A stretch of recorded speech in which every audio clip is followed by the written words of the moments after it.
Good morning, students. In our last class, we were continuing with the lesson Oliver asked for more.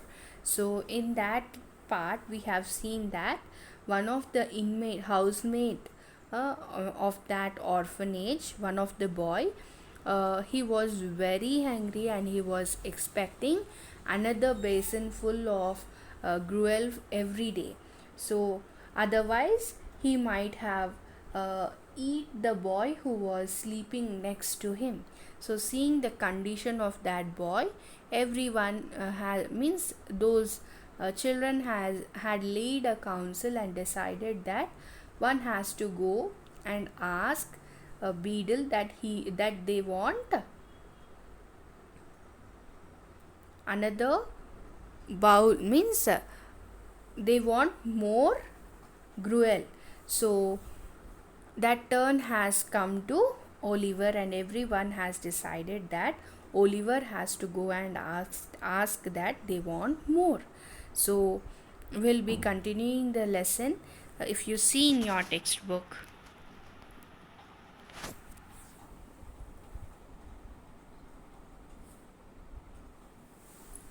the evening arrived.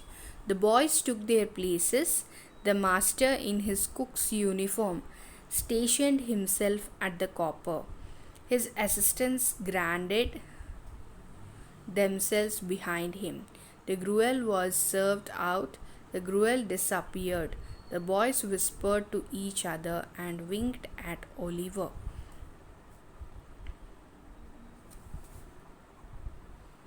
while his next neighbors nudged him.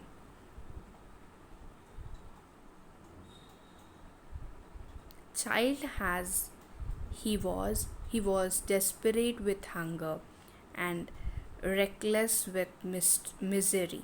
He rose from the table and, advancing to the master, basin and spoon in hand, said, somewhat alarmed at his own courage, so what happened? That evening has come and all the boys took their places, means everyone were sitting in their places, and the master in his cook's uniform. So that person, he came in his cook's uniform, stationed himself, means he was standing at the copper bowl, and his assistants also ranged themselves behind him. So his assistants also ranged means moved around. So his assistants were also moving along with him,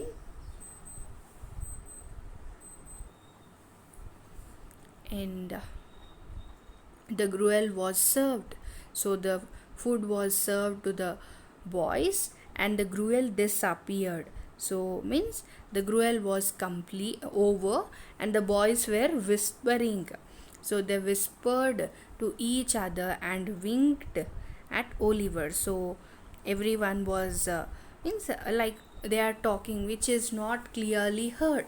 So they are whispering to one another and they were looking at Oliver, while his next neighbors nudged him.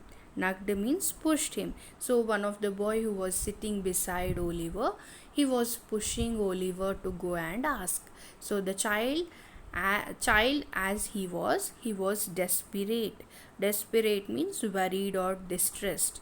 So he was worried with hunger and reckless with misery.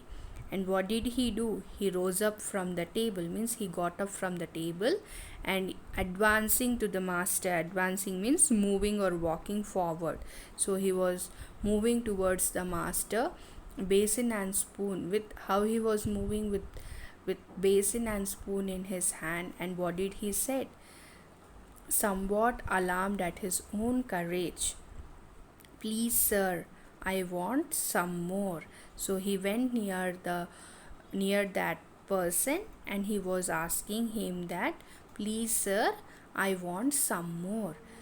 The master was a fat healthy man, but he turned very pale. He gazed in stupefied astonishment on the small rebel for some seconds and then clung for support to the copper. The assistants were paralyzed with wonder, the boys with fear. So, how was the master? The master was a fat and healthy man, but by listening the words of Oliver, he turned very pale, means very weak, and he gazed, means he was looking at that Oliver in stupefied, means shocked and astonished. So he was looking Oliver in a shocked way, and even also his assistants were paralyzed with wonder, with means even his assistants also became motionless by listening the words of Oliver, and all the boys were with fear. "What?" said the master at length in a faint voice. Then what did the master do? He clung for support, means he was hold he took a support of that copper, and he was standing, and he asked the boy with a lengthy and faint voice, "What?" So again Oliver replied, saying that, "Please sir, I want some more." Then the master aimed a blow at Oliver's head with the ladle and shrieked aloud for the beadle. So what happened when Oliver asked him, "Please sir, I want some more"? So that master has aimed a blow, means he bet Oliver on his head with a ladle, means a long handed spoon used to serve liquids. So means uh, with which they used to serve the gruel.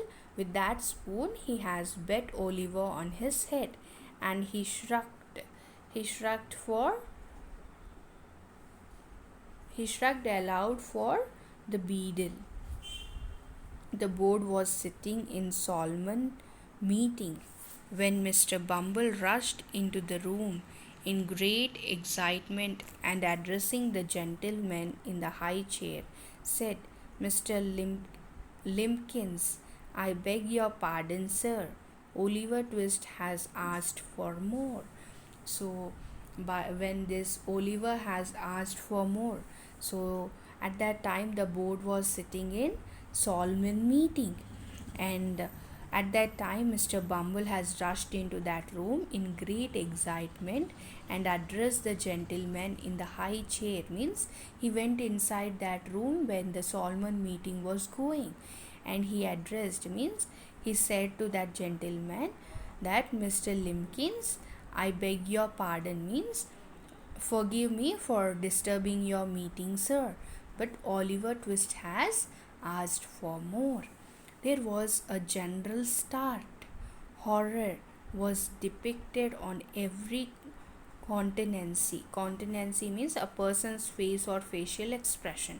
So when they heard that Oliver has asked for more, everyone was in a shock way, means horror and shock way, that what a boy has questioned us, that he want more. "For more," said Mr. Limpkins. "Compose yourself, Bumble, and answer me distinctly. Do I understand that he asked for more after he had eaten the supper allotted by the board?" Then by listening all those things, the person in the higher chair, what did he say? Mr. Limpkins, what did he say? "For more?" And he asked Mr. Bumble to compose himself, and means he was asking to answer in a distinct way. So he is asking, "Do I understand?" So Limpkins is asking Mr. Bumble that, uh, "Do I understand that he asked after," means he asked for more after he had eaten the supper allotted by the board. So Mr. Limpkins was asking Bumble that, how means the meal given by the board, after eating the meal given by the board, also still he is asking for more. So he said, "He did, sir," replied Bumble. So what did Bumble said? "Yes, sir. After eating the supper allotted by the board, Oliver has asked for more." "That boy will be hung," said the gentleman in the white waistcoat. "I know that boy will be hung." So, by listening all those things, a gentleman in the white waistcoat, he was telling that the boy will be hung. And he is telling, "I know he will be hung." Nobody contradicted the prophetic gentleman's opinion. An excited discussion took place. Oliver was ordered into instant confinement, and a bill was next morning pasted on the outside of the gate, offering a reward of £5 to anybody who would take Oliver Twist off the hands of the parish. In other words, £5 and Oliver Twist were offered to any man or woman who wanted an apprentice to any trade, business, or calling. So here what happened? Nobody contradicted the prophetic gentleman's opinion. Means no one went against, or no one has questioned the gentleman's opinion. An excited situation took place. Means everyone was excited that what decision the prophetic gentlemen may take. And Oliver was ordered into instant confinement. Confinement means putting in a prison or a closed room. So they have ordered Oliver to be put in a prison, and a bill was pasted by the next morning outside the gate. What was that? Offering a reward of £5 to anybody who would take Oliver Twist off the hands of the parish.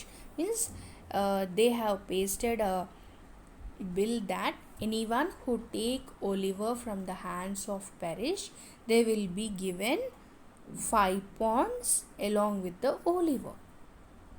In other words, £5 and Oliver Twist were offered to any man or woman who wanted an apprentice. Means one who works under a skilled person. So apprentice to any trade, business, or calling means a professional or career, a profession or career. So here what does it mean? £5 to anybody who would take Oliver Twist off the hands of parish. Means in other words, we can say the man or woman who take Oliver, they will be giving £5 along with Oliver for working under a skilled person for any trade or business or any profession or career. So I hope you have understood the lesson. This lesson is written by Charles Dickens, and if we see here about the author, Charles Dickens is a well-known English novelist. Due to his father's imprisonment, Charles left school and worked in a shoe factory. While he was working as an office boy, he launched his writing career. His novels Oliver Twist, Great Expectations, Pickwick Papers, Bleak House, A Tale of Two Cities, and David Copperfield brought him name all over the world. He went on lecture tours to America and got literary reputation. He focused on social issues and human ailments in his works.